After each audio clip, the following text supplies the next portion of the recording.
how do you download the Google Meet on your Android?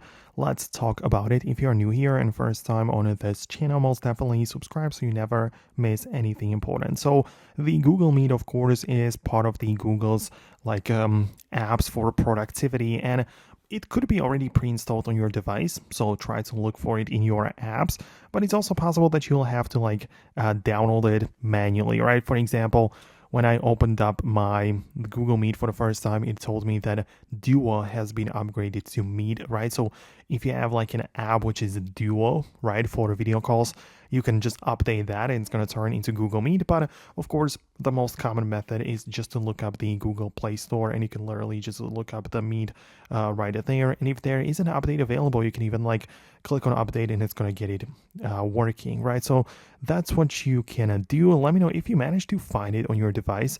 Hit the thumbs up and subscribe for the upcoming tutorials and very quick explanations like this one. I also have some more tutorials about the Google Meet on this channel, so you can check out those. Thanks a lot for watching, and I'll talk to you in the upcoming videos as well. So thanks a lot, and I'll talk to you then.